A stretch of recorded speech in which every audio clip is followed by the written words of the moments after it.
The great archive of Nexus Prime stretched across 3 continents and reached deep underground. Its crystal towers held the history of 1,000 worlds and 10,000 dead civilizations. Every story ever told, every legend ever whispered, every myth that had survived the death of its creators lived here in endless rows of data crystals. Archivist Velthar moved through the archive's deepest levels with practiced ease. His 6 arms worked independently, sorting through the oldest records while his compound eyes scanned multiple data streams at once. As one of the few remaining keepers of lost things, he spent his days cataloging the stories of races that no longer existed. Today he worked in Section Omega 7, where the most impossible stories were kept. Tales too wild to be true, too detailed to be completely false. Stories of creatures that could breathe poison gas and drink acid. Beings that bonded with predators and made them into companions. Warriors who fought on even after their hearts stopped beating. Velthar pulled up a new file, one that had been sitting in the pending queue for decades. The header read simply, "Human, mythological species, origin unknown." He settled his bulk into his workstation and began to read. The first account came from a trader's log, written in the flowing script of the long-dead Irian Empire. It spoke of pale bipeds with forward-facing eyes who had appeared during the siege of Kareth Prime. According to the trader, these beings had somehow survived in the vacuum of space for over an hour, using nothing but primitive pressure suits. They had boarded Irian ships and fought with weapons that used controlled explosions to launch metal projectiles. Velthar made a note. Impossible survival conditions, typical mythological exaggeration. The next file was even stranger. A military report from the Zephyrian Republic described an encounter with a single ship crewed by these humans. The vessel had been damaged beyond repair, leaking atmosphere and spinning out of control. Any sane crew would have abandoned ship. Instead, the humans had somehow stabilized their craft and rescued survivors from 3 other vessels before their own ship finally broke apart.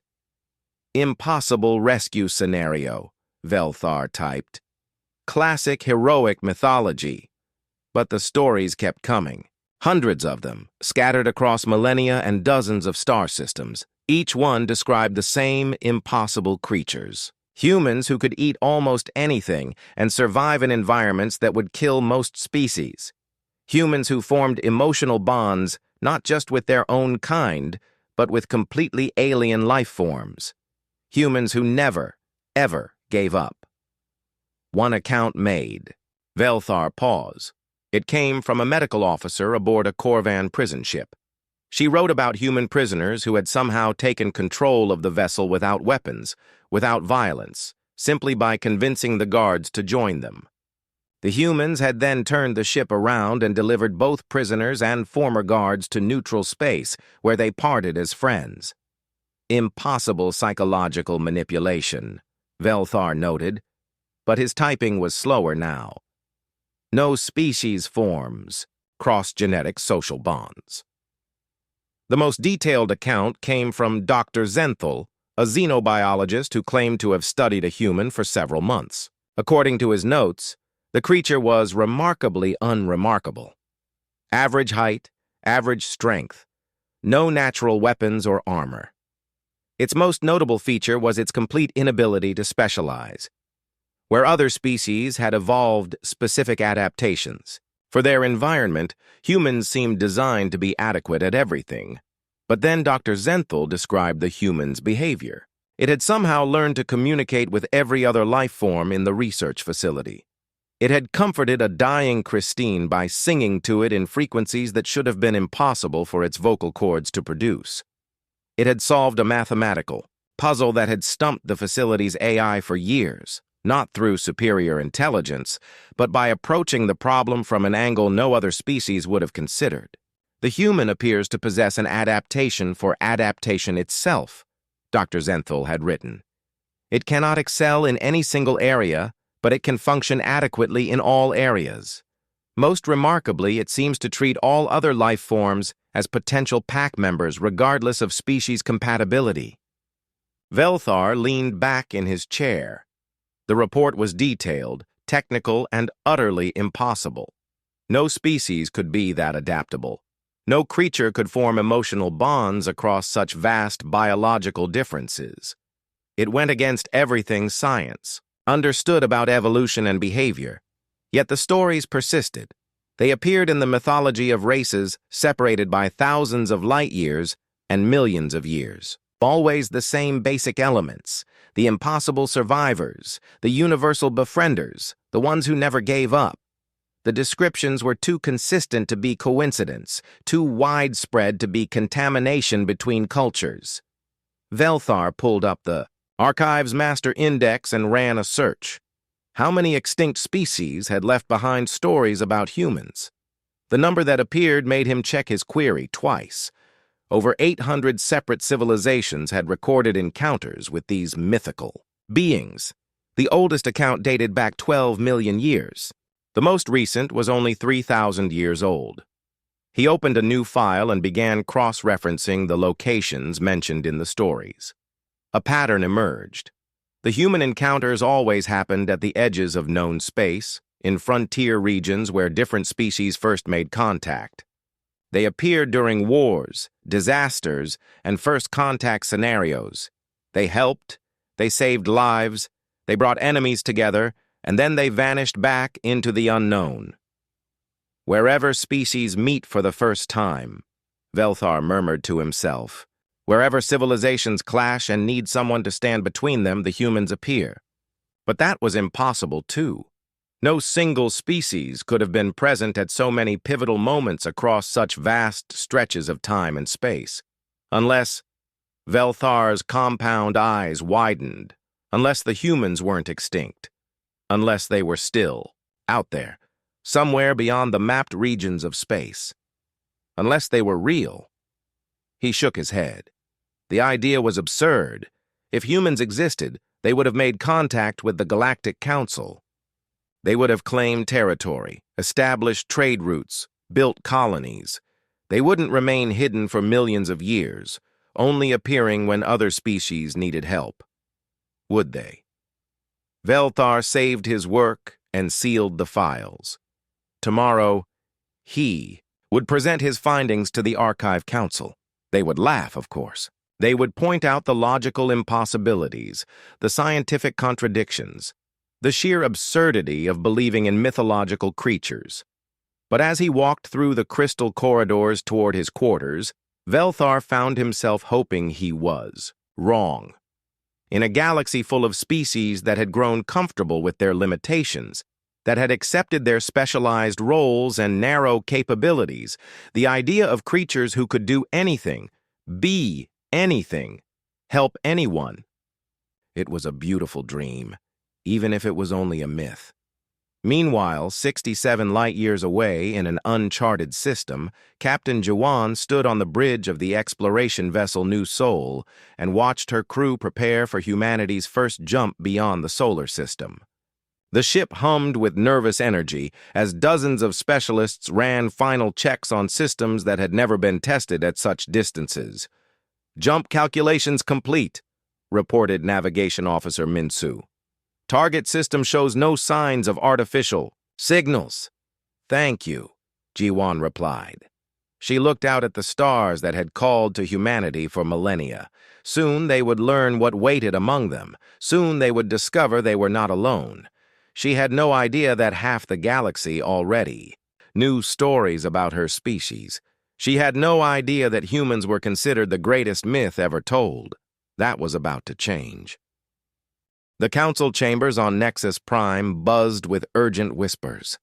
Counselor Thexara sat at her designated position, her crystalline form refracting the chamber's lights into rainbow patterns across the walls. Around her, representatives from 47 species debated the strange reports flooding in from the Outer Rim territories. "Pirates!" Thexara declared, her voice ringing with authority. "Nothing more than raiders using old technology to terrorize frontier colonies. Council, Speaker Morden raised his primary arm for silence. The ancient being's bark-like skin creaked as he leaned forward. The reports are unusual, Counselor. These vessels appear from nowhere, show no known energy signatures, and disappear before our patrol ships can investigate. All the more reason to classify them as pirates, Thexara replied. Criminals often use primitive stealth technology to avoid detection. But even as she spoke, new reports arrived. Ship after ship broadcast similar accounts. Unknown vessels with strange designs, energy signatures that matched no known technology, and most disturbing of all, behavior patterns that made no tactical sense. Admiral Kexavar of the Rim Defense Force transmitted his report directly to the council chambers. His image appeared as a hologram, his scarred features grim with confusion. Counselors, I must respectfully disagree with the pirate theory. These vessels rescued survivors from a freighter collision near the Vega Drift.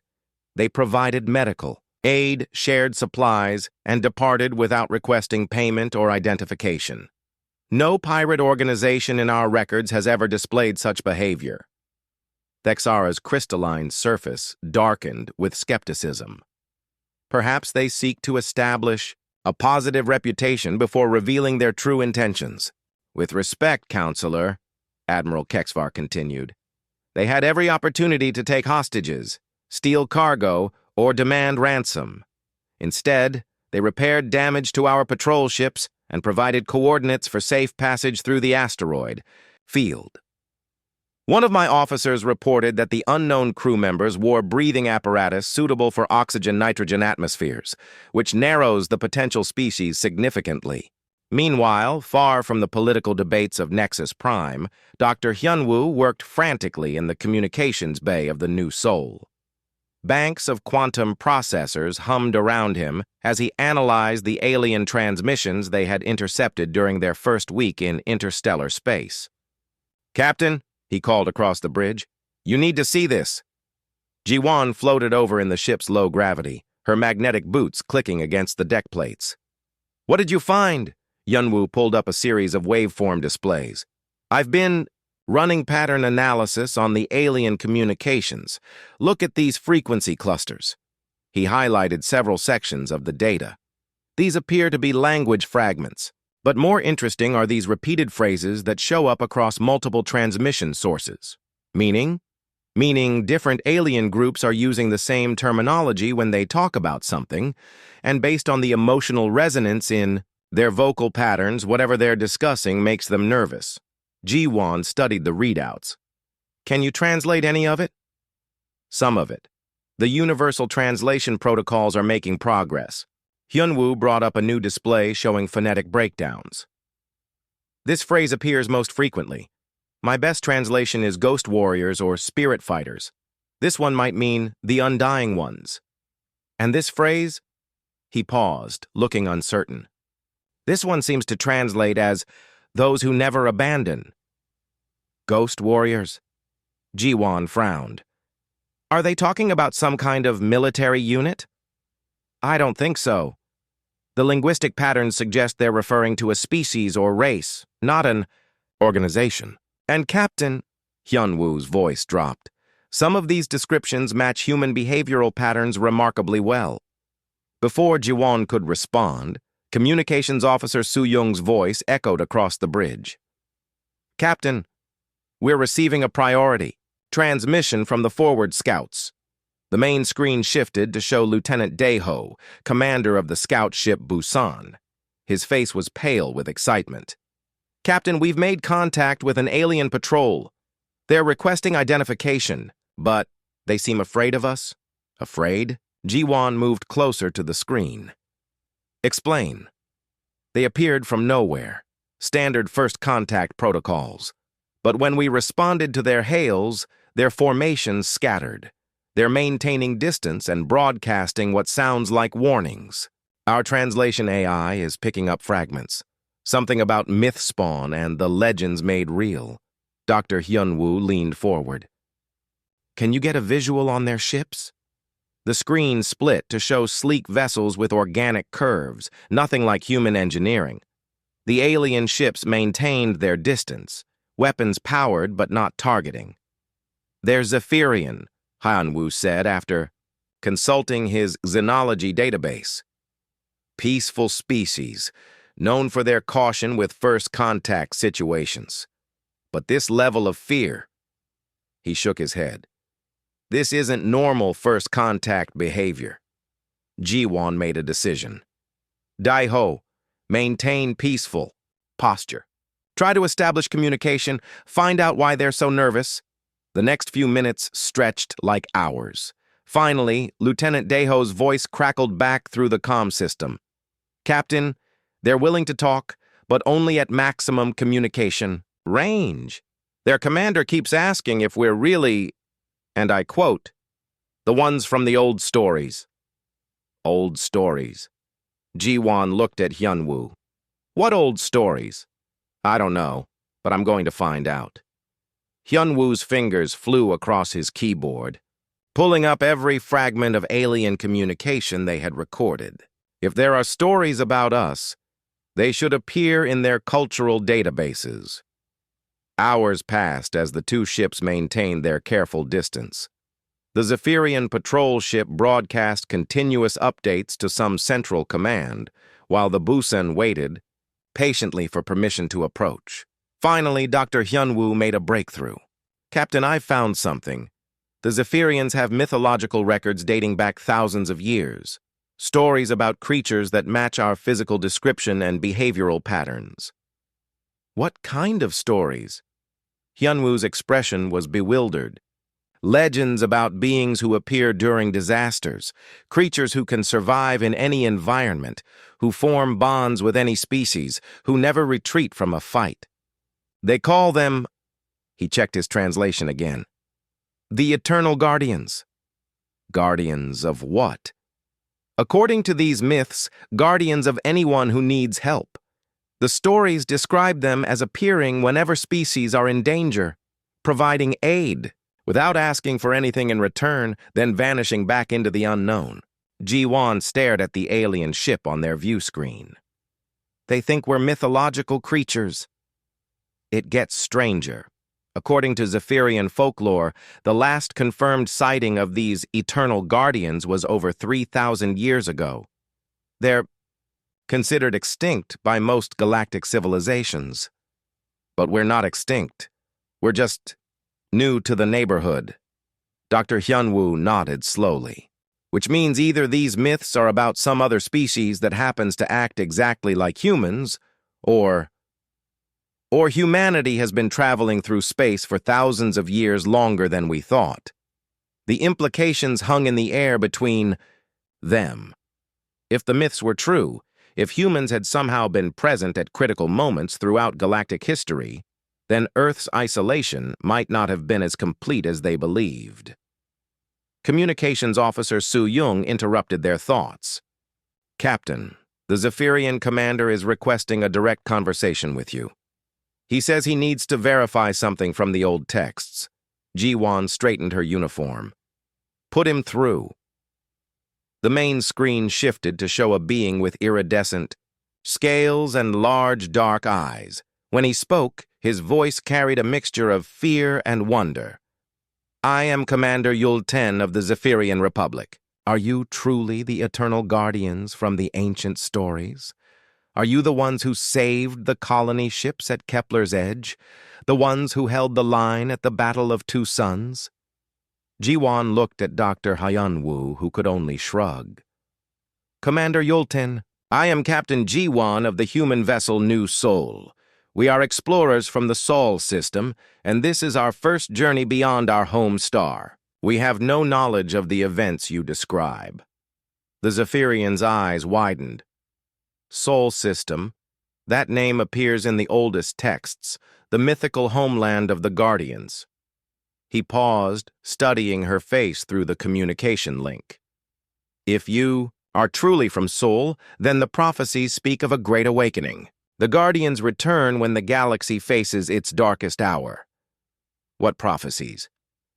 "The texts say that when the Eternal Guardians return to the galaxy, it will be because the time of choosing has come. All species must decide whether to stand together or fall alone. Before Jiwon could ask more questions, emergency alarms began sounding throughout both ships. New contacts appeared on their sensors, dozens of them, moving fast and broadcasting no identification signals. Commander Yulten's face went pale. Corvin raiders, they've found us.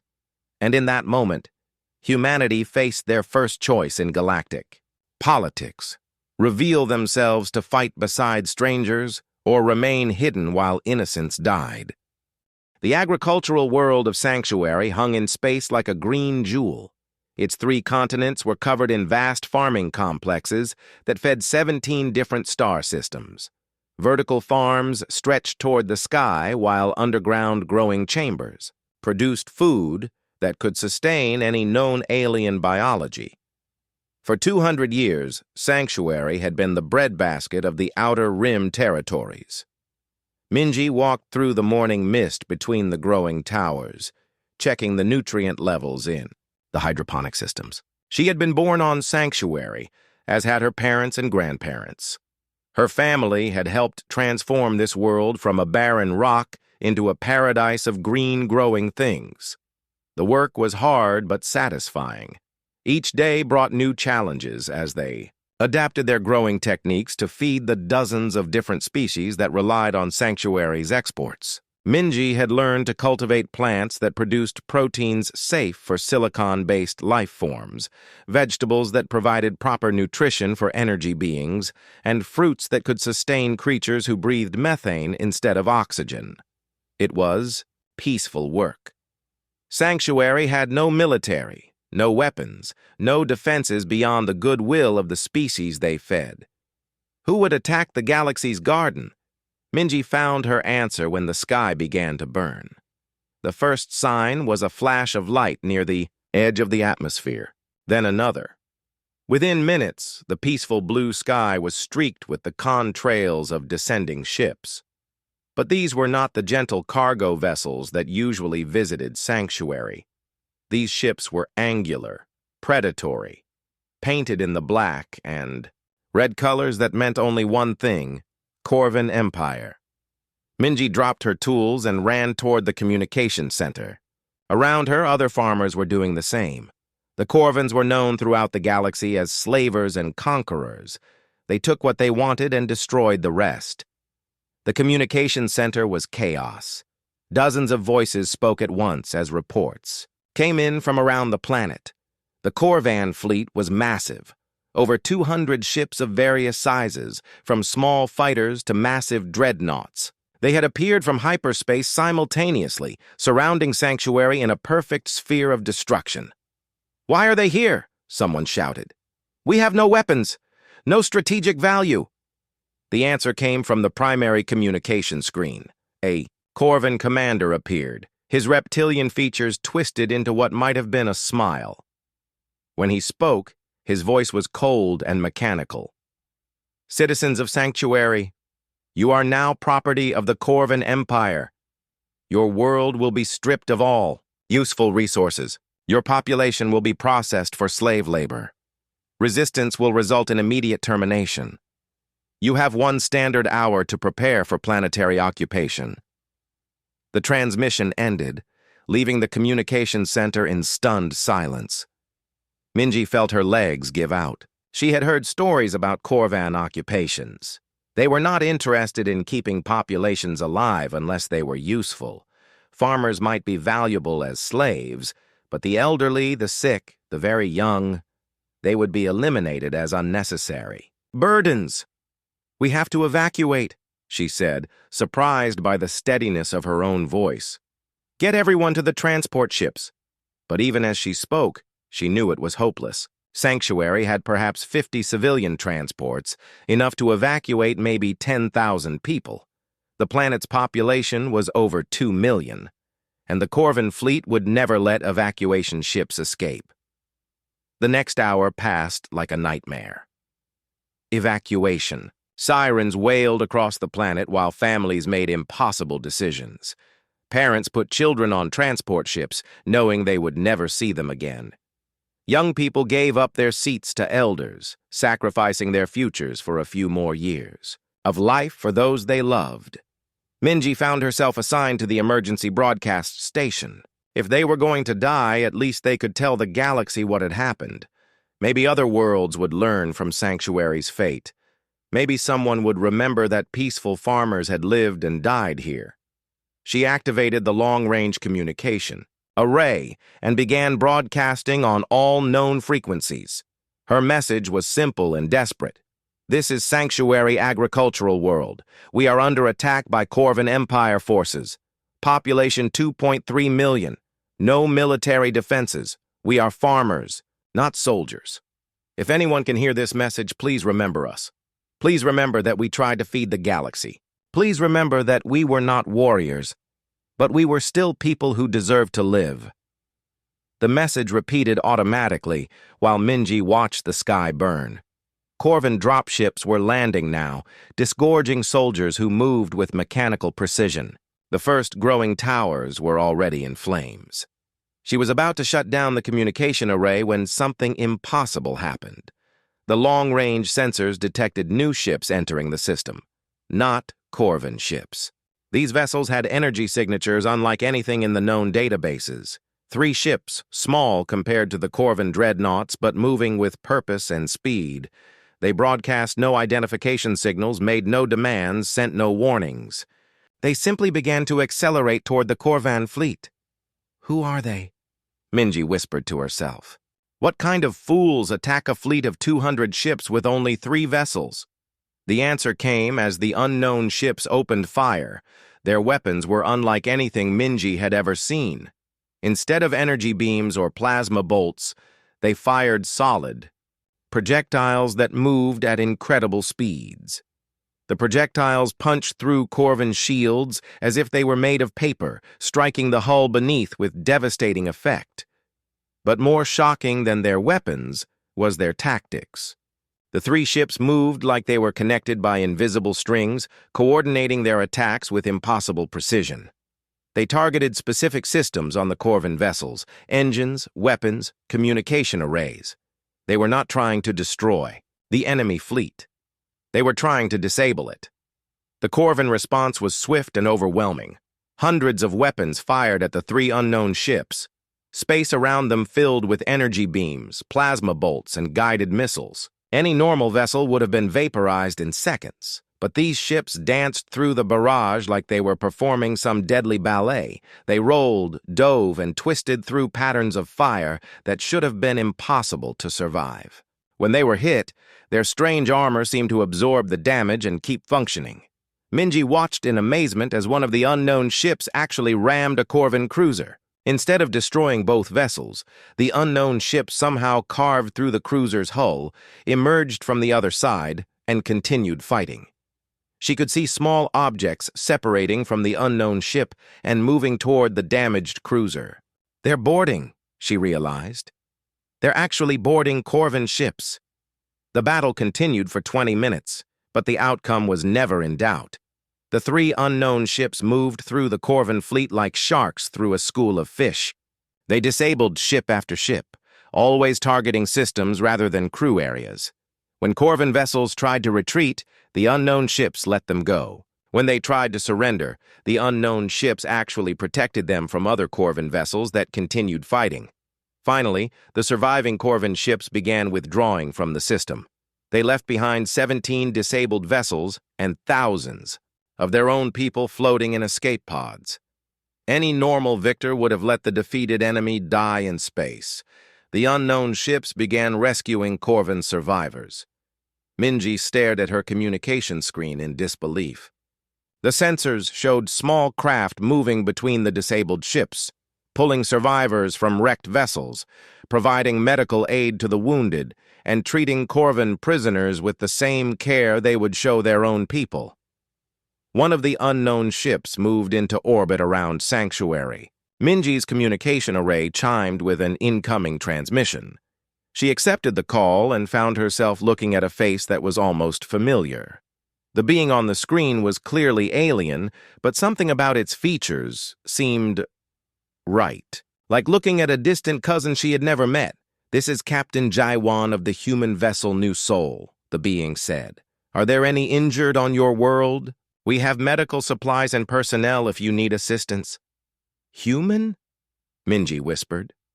She had never heard of humans before, but something about the word felt important. You saved us." "Why?" Captain Jiwan's expression was confused. "Because you needed help. Because no one should have to face something like this alone. But we're strangers. We can't offer you anything in return. Why would you risk your ships, risk your people, for farmers you've never met?" The human captain was quiet for a moment. Then she said something that would echo through Minji's dreams for the rest of her life. "Because that's what people do for each other. That's what makes us people instead of just intelligent animals. We help because help is needed. We stand together because together is the only way any of us survive." As Minji watched human rescue ships descend toward Sanctuary's surface, she understood that something had changed in the galaxy. The age of isolation was ending. The time of standing together had begun. And somewhere in the vast darkness between stars, word was spreading that the ancient legends were true. The Eternal Guardians had returned. Admiral Vextar stood on the command bridge of the Corvan dreadnought Iron Fist, watching his fleet burn. In 40 years of military service, he had never seen anything like what was happening in the space around Sanctuary. 3 small ships were systematically destroying the most powerful naval force the Corvan Empire had ever assembled. "Sir, we've lost contact with the Blade of Conquest," reported his communications officer. "The Crimson Death is showing massive hull breaches. The Bloodhammer is requesting permission to withdraw." Vextar said nothing. His compound eyes tracked the movements of the 3 enemy vessels as they carved through his formation with impossible precision. Their weapons were primitive, nothing more than metal projectiles fired at high speed. But they struck with surgical accuracy, hitting exactly the right spot to disable each ship without destroying the crew compartments. "What species are they?" he demanded. "Unknown, sir. Their ship designs don't match anything in our databases. Their weapons technology appears to be several generations behind ours, but their tactics..." The officer's voice trailed off. "Their tactics what?" "Sir, they're fighting like they can predict our movements before we make them. Every defensive pattern we deploy, they counter it instantly. Every formation we attempt, they break it apart before we can complete it." Vextar watched one of the enemy ships roll beneath the firing arc of the Warbringer, launch a spread of projectiles that disabled the massive vessel's engines, then somehow reverse course in a turn that should have torn the ship apart from gravitational stress.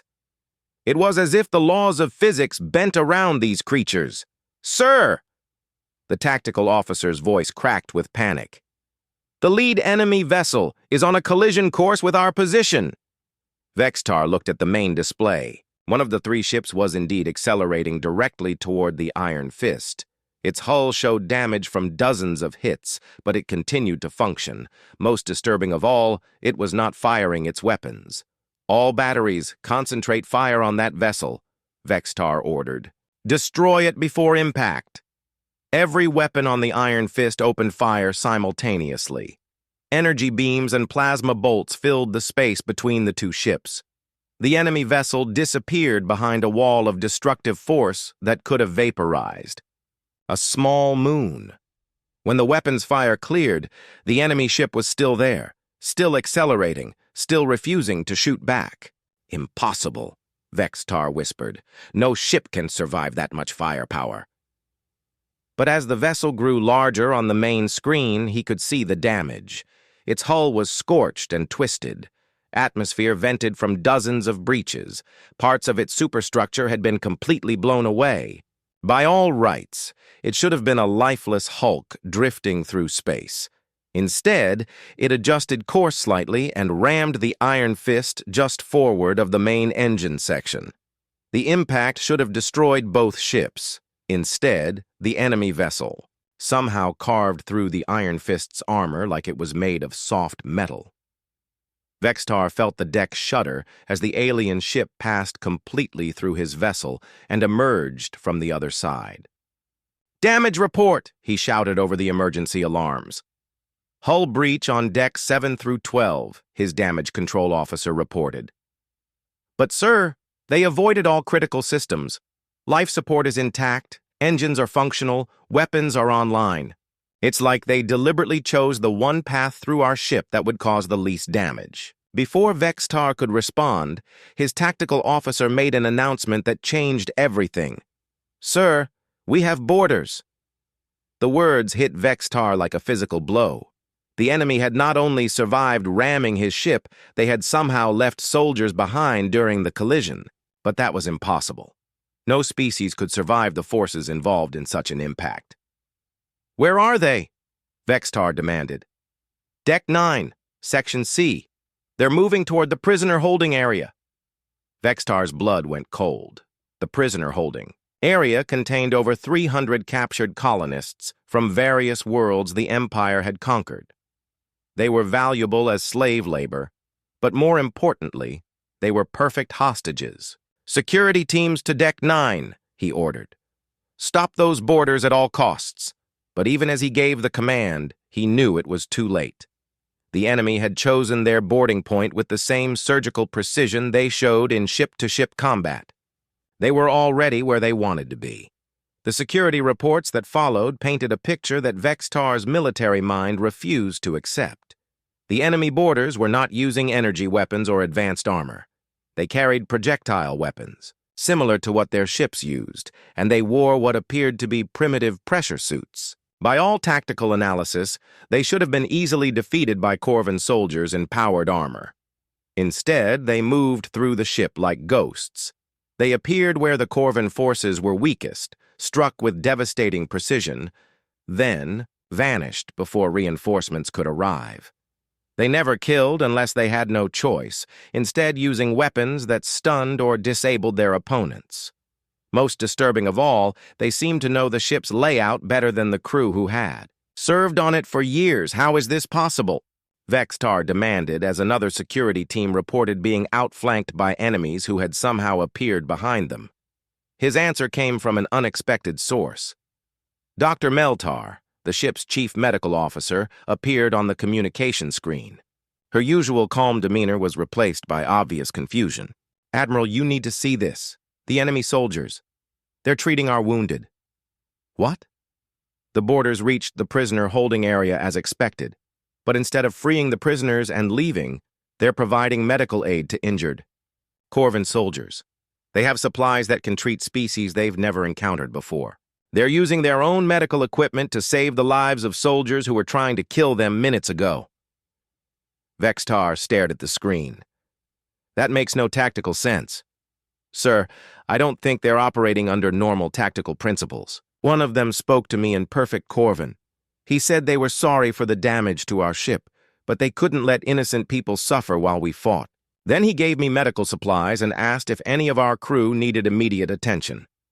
The Admiral's worldview began to crack. In 40 years of military service, he had never encountered an enemy who fought to disable rather than destroy, who risked their own lives to save enemy wounded, who apologized for defending themselves. "What do they want?" he asked, though he was no longer sure he wanted to know the answer. Dr. Meltar's voice was soft with wonder. "They want to make sure everyone survives, Admiral. Enemy and ally alike. They want to end the fighting with as few casualties as possible. I think they want to prove that war doesn't have to be about killing." The final report came from Lieutenant Kextool, leader of the ship's elite security force. His voice was thick with defeat and confusion.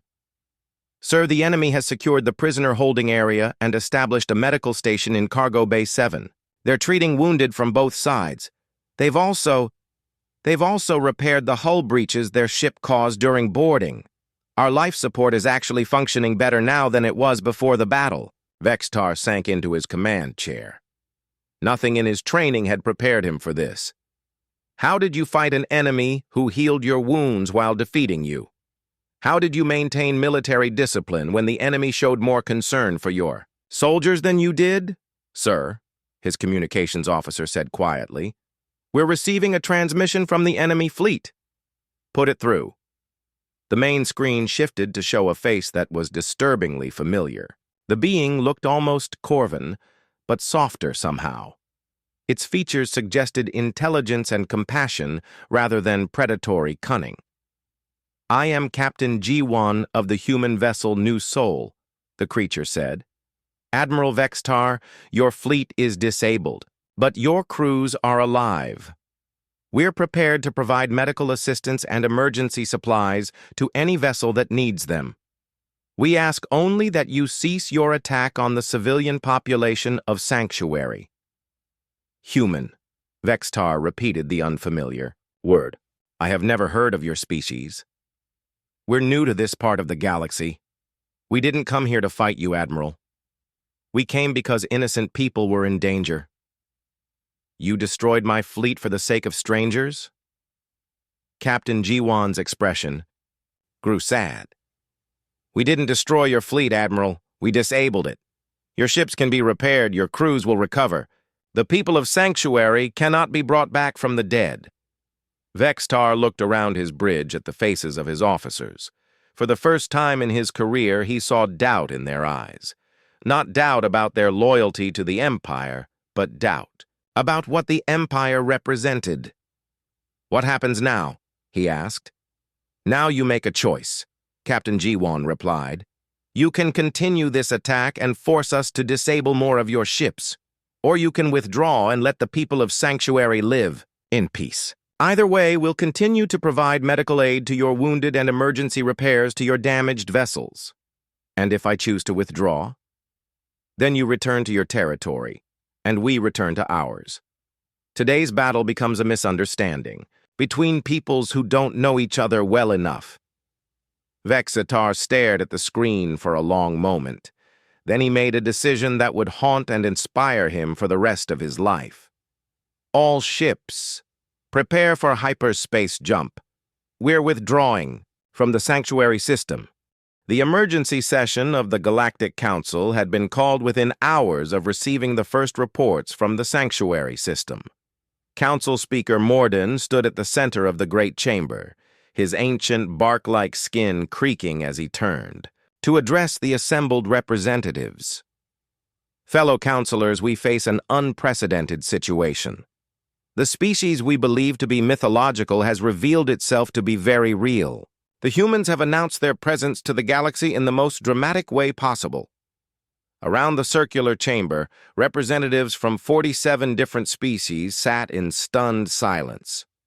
The holographic displays above their heads showed footage from the Battle of Sanctuary, recorded by both Corvan and civilian sources. 3 small human ships dancing through a fleet of 200 Corvan vessels. Impossible maneuvers that defied known physics. Weapons that disabled rather than destroyed. Most shocking of all, human soldiers providing medical aid to the very enemies who had come to enslave innocent farmers. Councillor Thexara rose from her crystalline seat, her form refracting the chamber's lights into angry red patterns. "We must consider the possibility that this is an elaborate deception. These humans could be any species using advanced holographic technology to create the appearance of mythological beings." "The technology is real," interrupted Admiral Kexvar, appearing as a hologram from his flagship at the edge of Council space. "My technical teams have analyzed the weapon signatures, the propulsion systems, the defensive capabilities. This is not holography or deception. These ships exist, and their capabilities match the legends exactly." Dr. Yelexin of the Healers, Union activated her translation device, her delicate crystalline voice filling the chamber.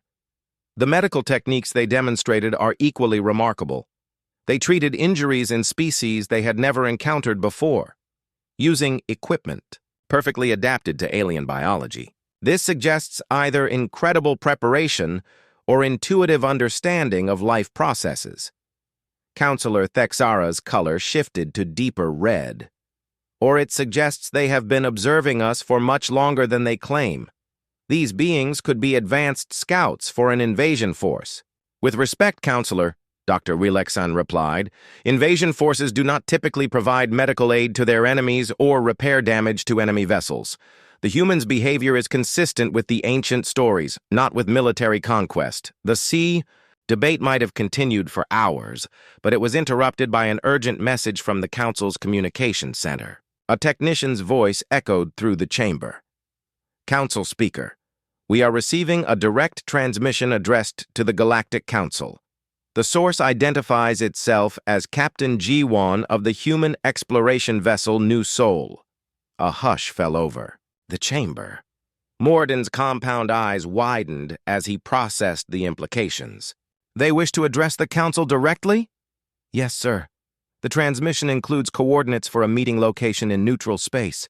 They request permission to make formal first contact with galactic civilization.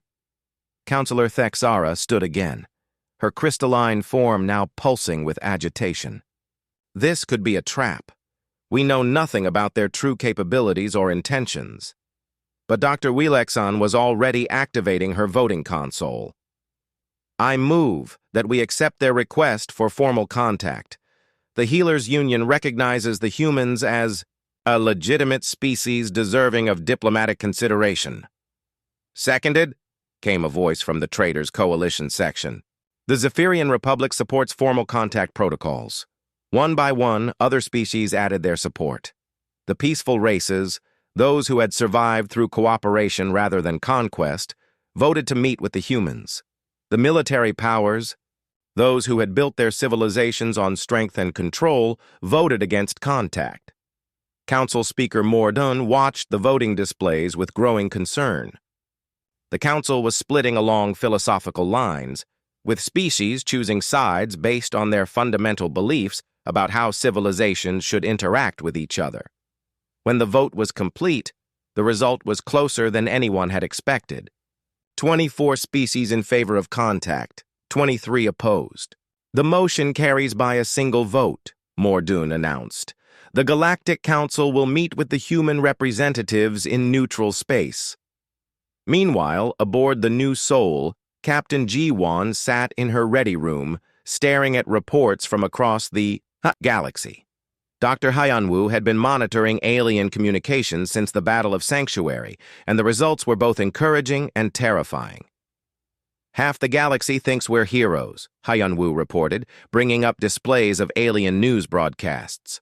The other half thinks we're the greatest threat they've ever faced. What about the species we actually helped?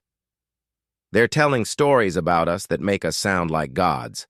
According to Sanctuary's planetary broadcast network, we single-handedly defeated the entire Corvan Empire and restored peace to the galaxy. Ji-won rubbed her temples. We disabled 17 ships and convinced one admiral to withdraw.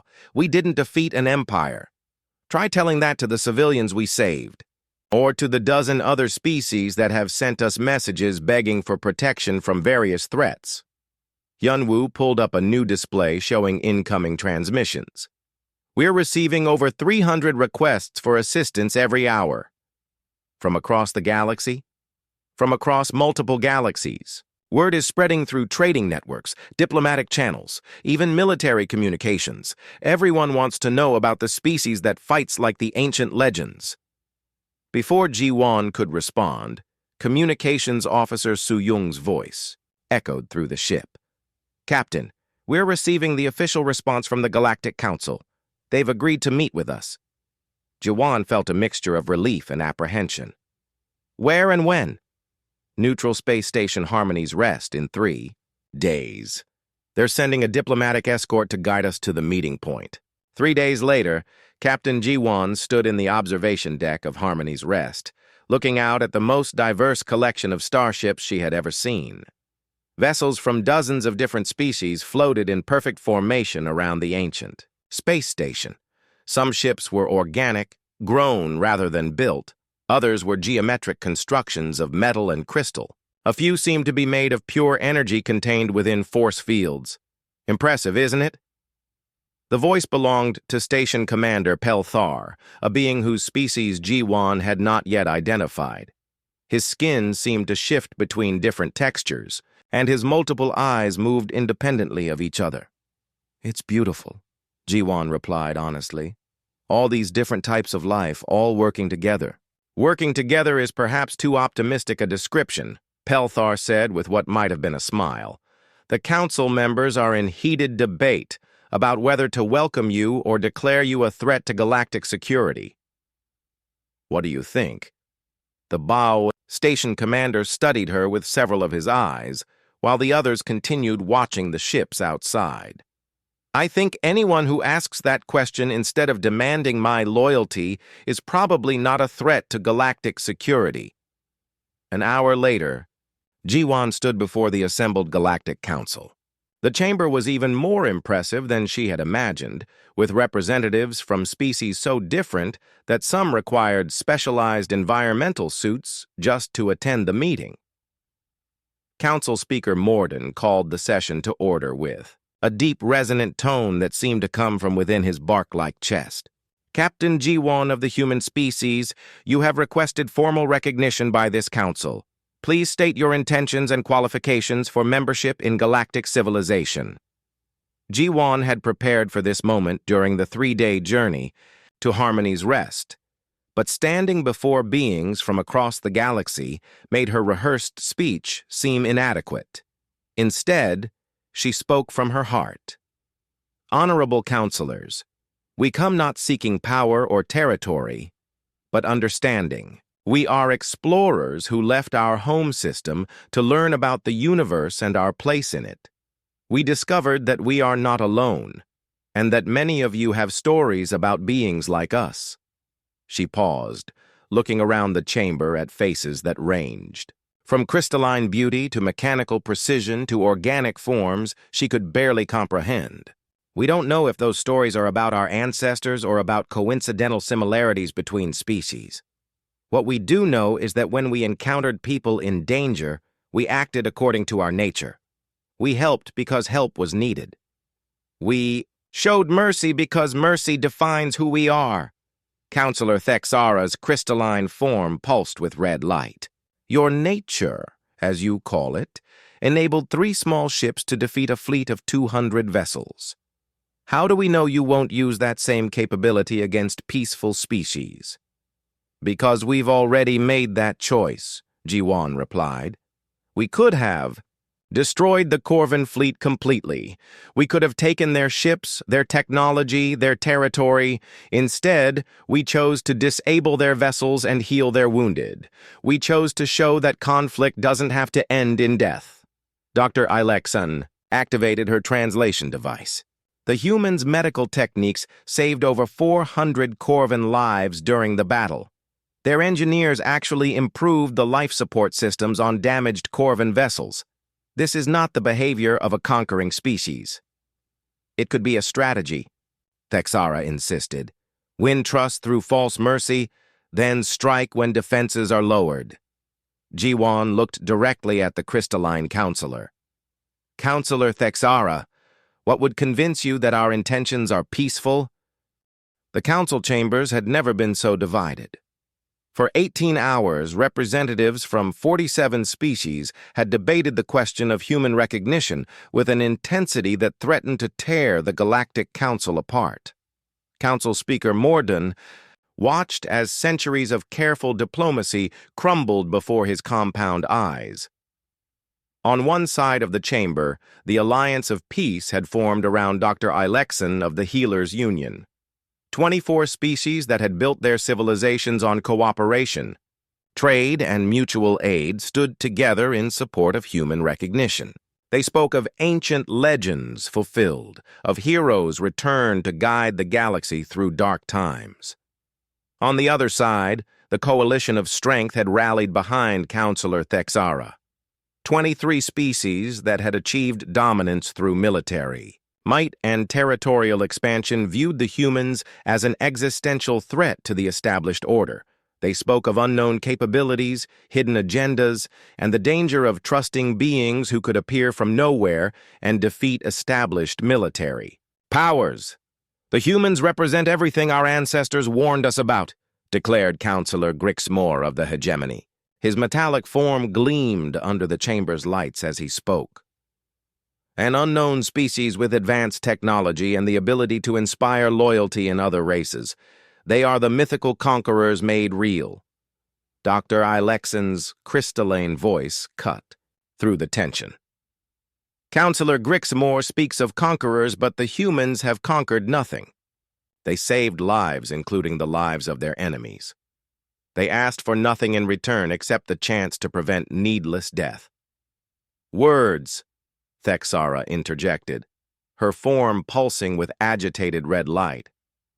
Conquerors have always used pretty words to mask their true intentions. The humans appear at the moment of greatest crisis, present themselves as saviors, and convince entire populations to trust them. This is a pattern we have seen before. When? Dr. Ilexen challenged. When have we seen this pattern? The ancient stories speak of beings who helped and then vanished, not beings who helped and then conquered. The debate raged on as reports continued to pour in from across the galaxy. The news of humanity's existence had spread faster than anyone had anticipated, carried by trading vessels, diplomatic couriers, and military communications networks. Every species with access to galactic communications now knew that the mythical, eternal guardians were real. The reactions varied wildly. Some species declared immediate neutrality, wanting nothing to do with beings from legend. Others sent envoys racing toward human space, desperate to meet the creatures from their oldest stories. A few, inspired by the tales of human mercy, announced peaceful reforms to their own military policies. But it was the reaction of the younger species that worried the Council most. Across the galaxy, civilizations that had never gained the strength to defend themselves were looking to humanity for protection. Desperate messages flooded the communication networks, pleading for human intervention in local conflicts, trade disputes, and territorial invasions. Admiral Kexvar appeared as a hologram before the Council, his scarred features grim with concern. Counselors, we have a developing situation. The Corvan Empire is mobilizing additional fleets. Intelligence suggests they are not planning to retreat from their defeat at Sanctuary. Council Speaker Morden leaned forward. What are their intentions? Unknown, but our sources within the Empire report heated debates in their high command. Some factions want to negotiate with the humans. Others demand immediate retaliation. There are reports of a massive fleet being assembled at their primary shipyards. Counselor Thexara's crystalline form flared bright red. This proves my point. Exactly. The humans' intervention has destabilized the balance of power. Their actions have consequences that extend far beyond one agricultural world. The Corvan Empire was already unstable, Dr. Ilexen replied. They built their civilization on conquest and oppression. Perhaps it is time for that system to change.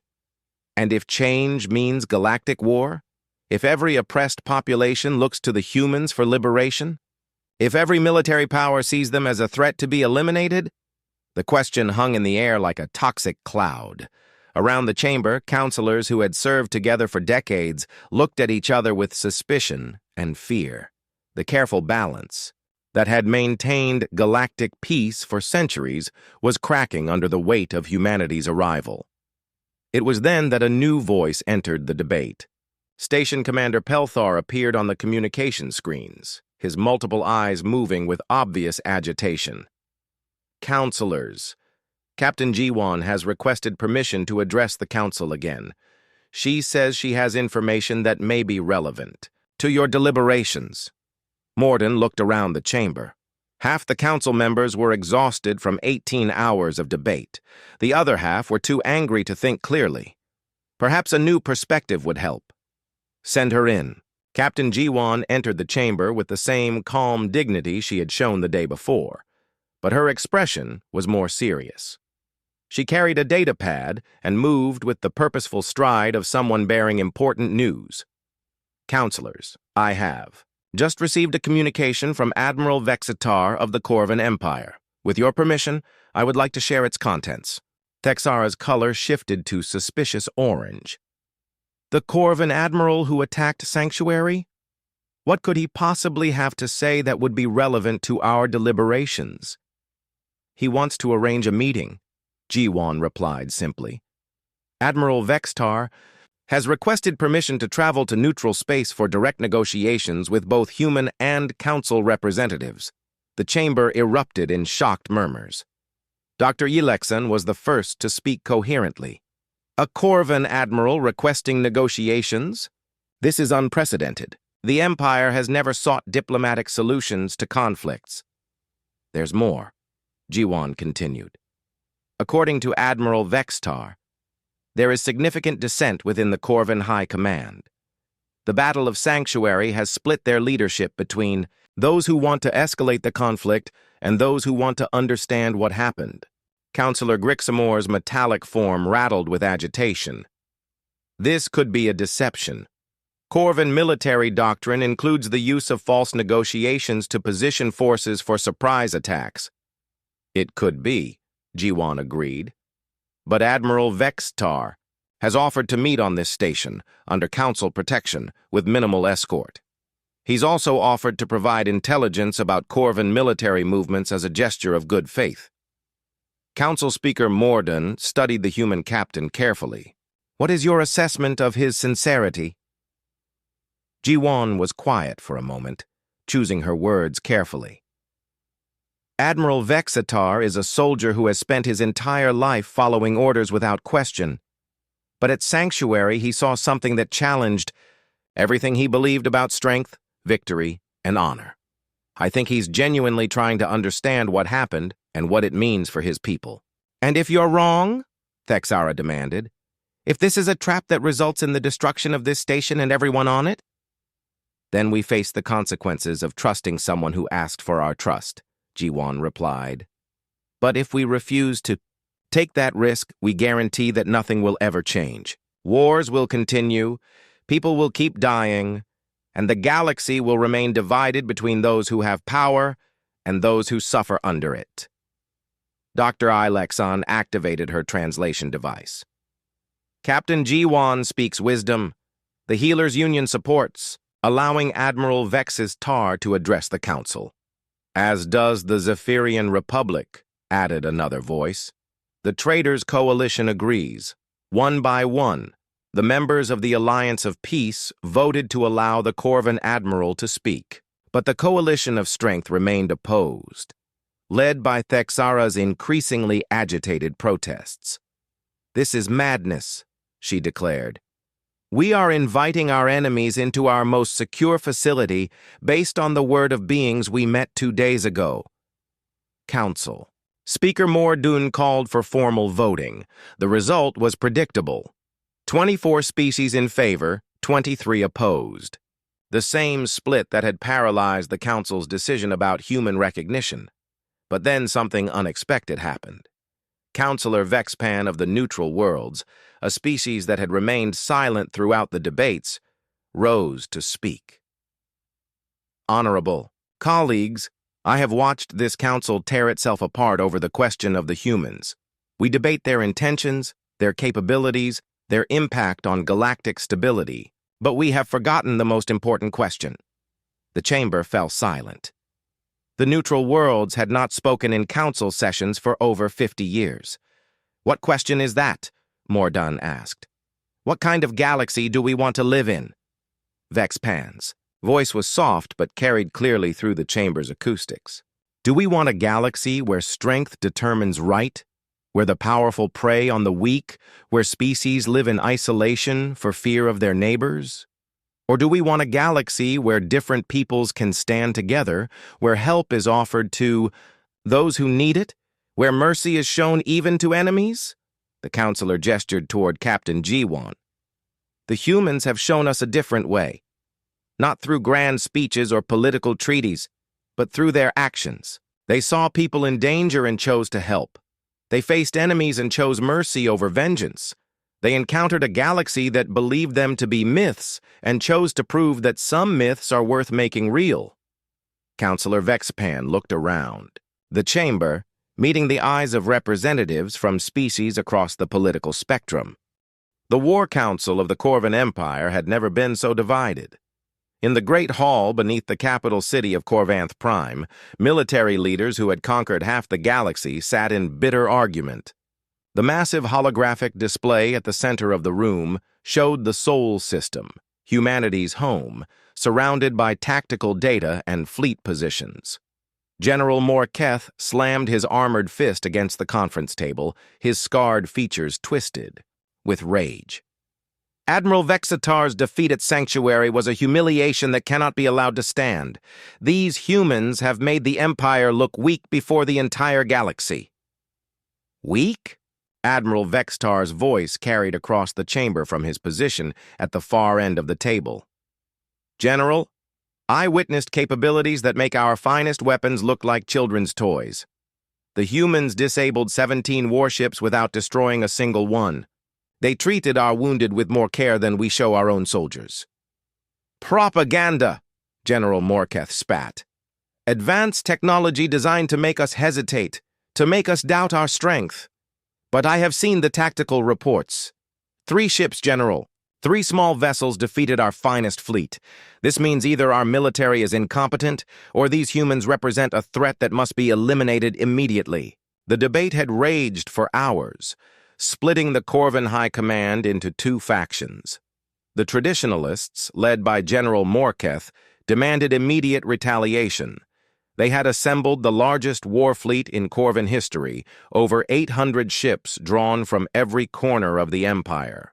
Their plan was simple: destroy Earth and prove that the mythical Eternal Guardians could die like any other species. The other faction, smaller but growing, rallied around Admiral Vexatar's report from Sanctuary. They had witnessed something at the battle that challenged everything the Empire believed about power, strength, and victory. They spoke of enemies who showed mercy, soldiers who healed rather than killed, and a species that seemed to embody the ancient legends that even Corvan children knew. Supreme Admiral Thekvar, ancient leader of the Corvan military, had remained silent throughout the debate. His cybernetic implants gleamed in the chamber's harsh lighting as he processed the conflicting reports. Finally, he spoke. Admiral Vexatar, you were present at Sanctuary. In your professional opinion, what would be the outcome if we attacked? The human home system with our full fleet? Vexatar met his Supreme Commander's gaze steadily. Tactical defeat, sir. The humans' defensive capabilities are unknown, but their offensive capabilities are clearly superior to ours. More importantly, attacking their home world would prove to the galaxy that we learned nothing from Sanctuary. Learned nothing? General, Morketh's voice rose to a roar. We learned that there is a species out there that can defeat our fleets and turn our own soldiers against us. We learned that these humans represent everything our ancestors warned us about. What did our ancestors warn us about, General? Vexatar asked quietly. The ancient texts speak of beings who would appear at the end of the Age of Strength, creatures who would seduce entire civilizations with false promises of peace and cooperation. They would destroy our warrior culture and make us weak like the farmers and traders. Vexatar stood slowly, his battle-scarred hands resting on the table. General, I watched human soldiers board our ships and provide medical aid to Corvan wounded. I watched them repair damage to our vessels that their weapons had caused. I watched them treat prisoners with dignity and respect. If this is seduction, if this is weakness, then perhaps we need to ask ourselves what strength actually means. The chamber erupted in angry shouts. Half the assembled officers accused Vexatar of treason, while the others demanded to know why the Empire's enemies showed more honor than the Empire itself. It was then that the emergency communication system activated. The image of a Corvan intelligence officer appeared above the conference table, his expression grim with urgent news. Supreme Admiral, we have intercepted communications from across the galaxy. The human species has been officially recognized by the Galactic Council. They have been granted full diplomatic status and the right to establish territorial claims. The chamber fell silent. General Morketh was the first to speak. This changes nothing. The Council's recognition means nothing if the humans are dead. There's more, sir? The intelligence officer continued. We have confirmed reports of human vessels appearing in 12 different star systems. They are not attacking or claiming territory. They appear to be providing humanitarian aid to refugee populations and disaster zones. 12 systems? Supreme. Admiral Thekvar leaned forward. How many ships? Unknown, sir. The reports describe different vessel configurations at each location. Either the humans have a much larger fleet than we believed, or they are moving with incredible speed between systems. Admiral Vextar felt a chill run through his spine. Sir, if the humans can deploy forces to 12 systems simultaneously, our intelligence estimates of their capabilities were drastically wrong. But General Morketh was already activating the fleet communication system. All battle groups, prepare for immediate deployment to the Sol system. Operation Final Strike is now active. General, wait! Vextar called out. Sir, I request permission to attempt diplomatic contact with the humans before we commit to military action. The request was so unexpected that even Morketh paused.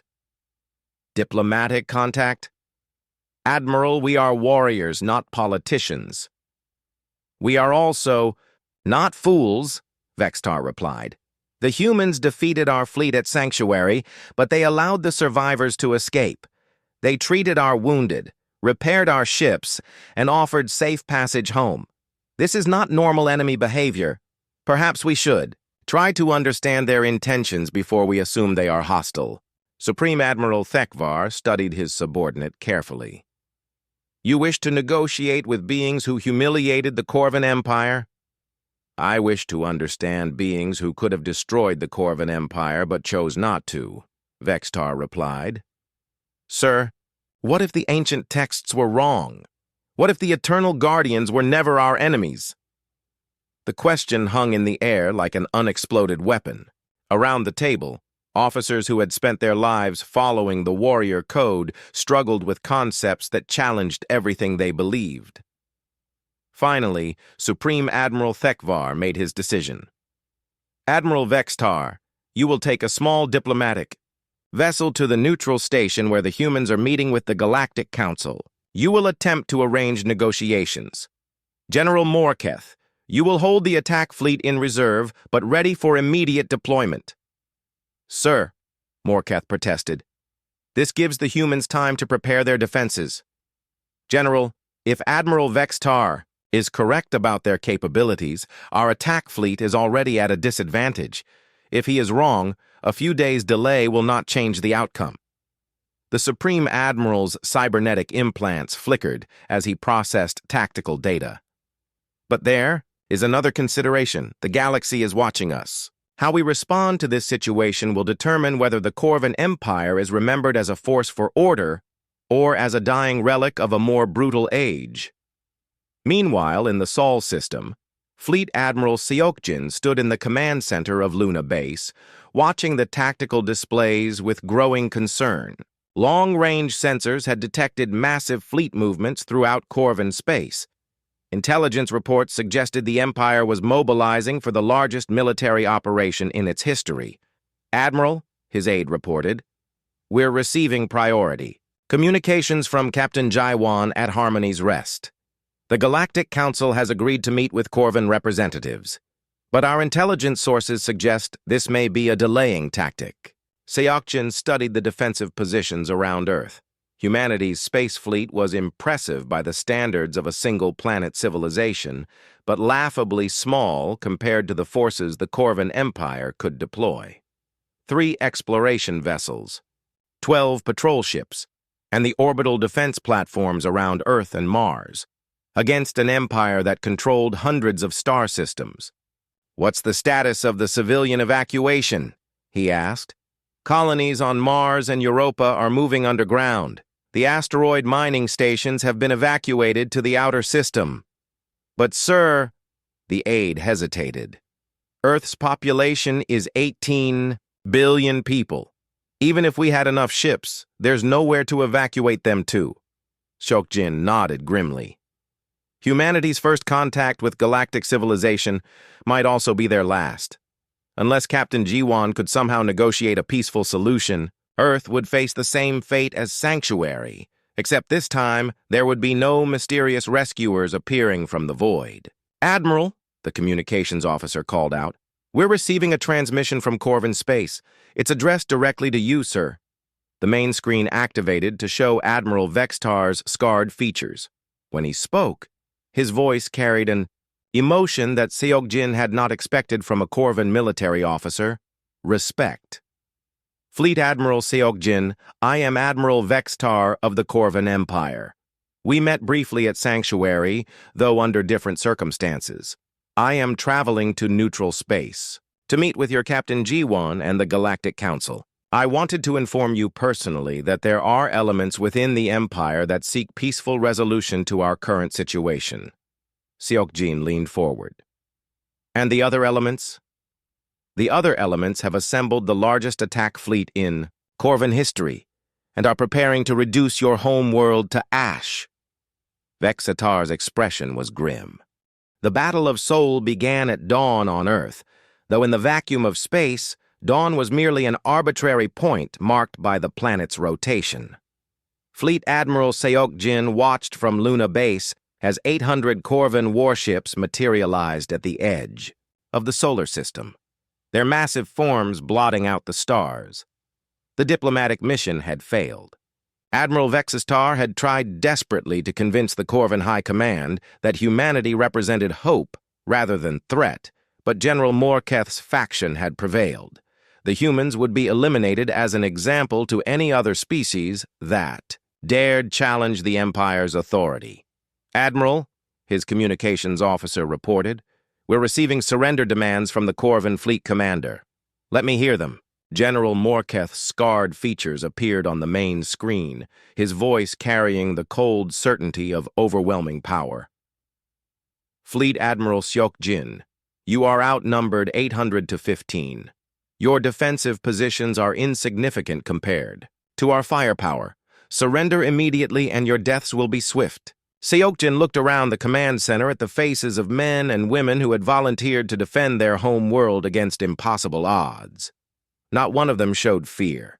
They had heard the stories from Sanctuary. They knew what humanity was, capable of when cornered, and they understood that this moment would define their species' future. "General Morketh," Seokjin replied calmly, "thank you for the offer, but we decline. Earth is our home, and we will defend it." The Corvin general's expression twisted with contempt. "Then you will die for nothing. Your mythical reputation ends here." The transmission cut off, and the Corvin fleet began its advance toward the inner system. But as they moved, something impossible began to happen.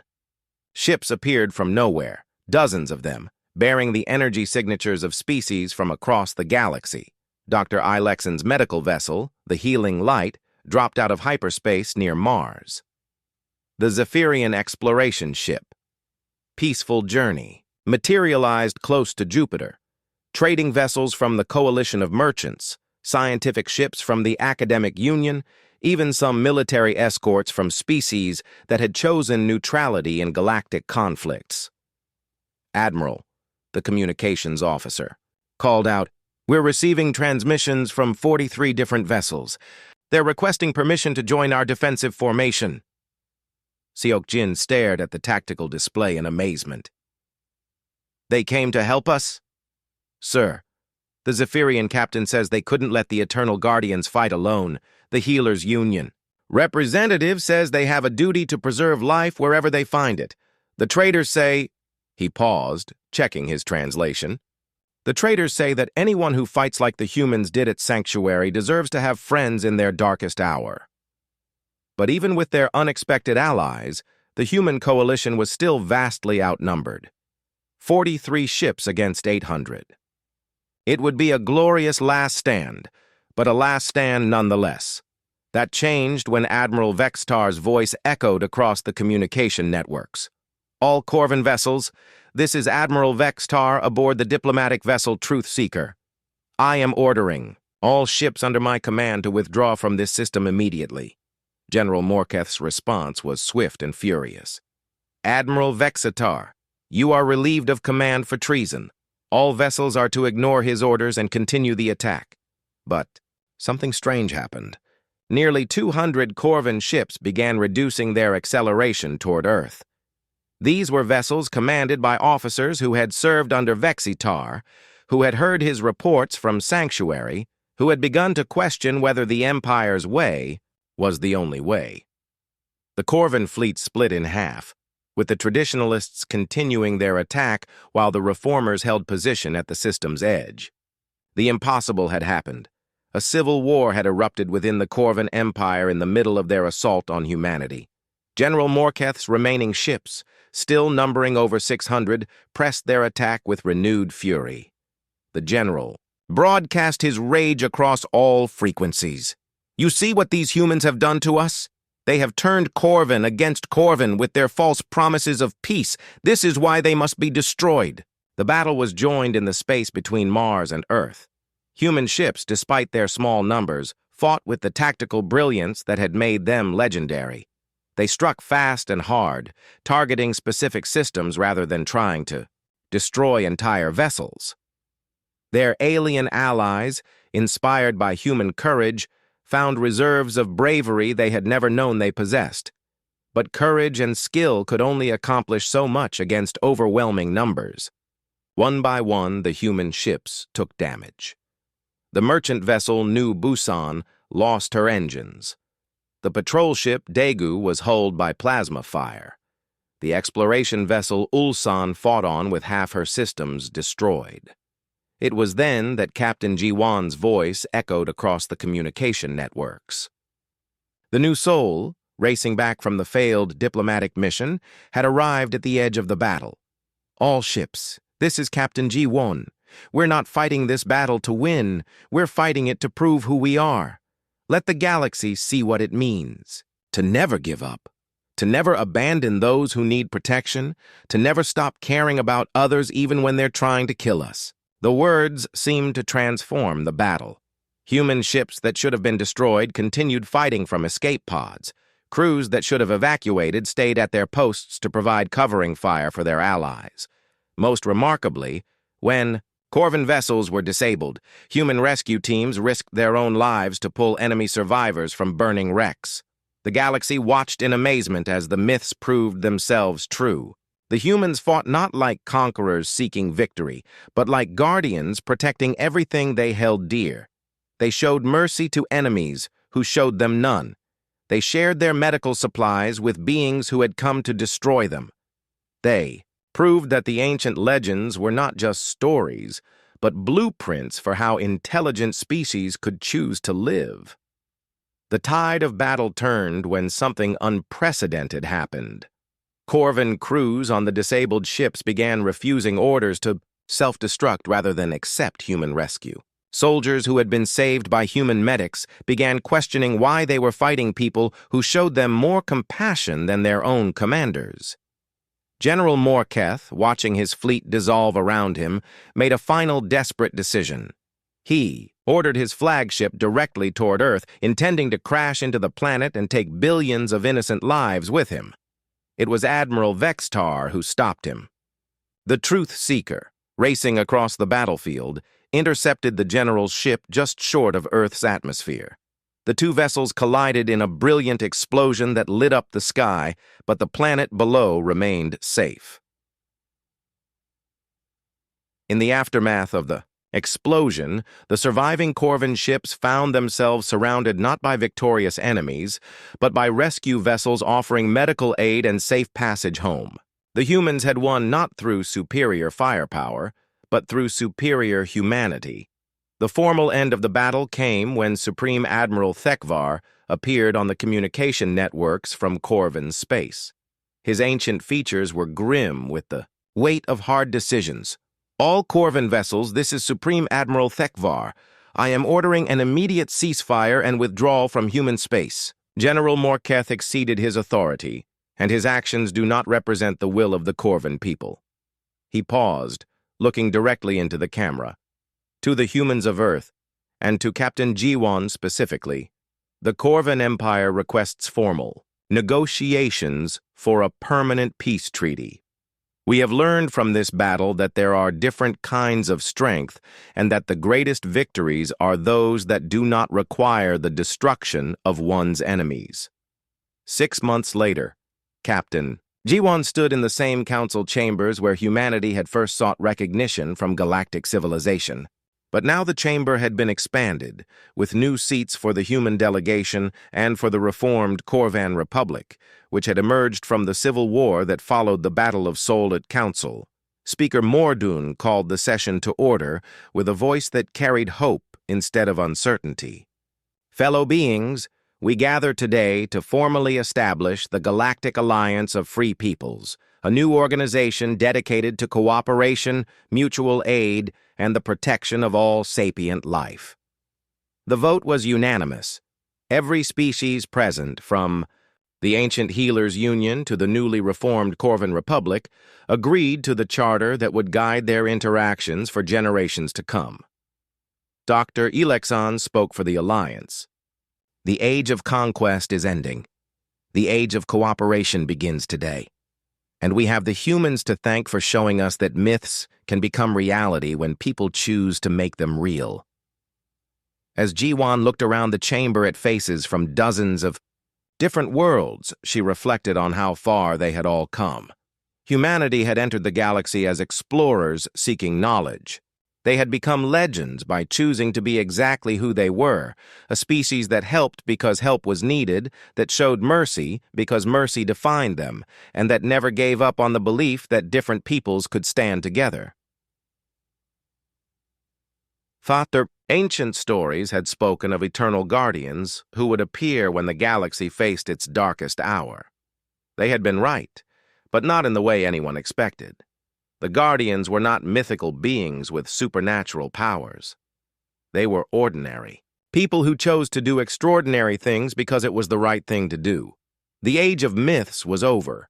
The age of hope had begun.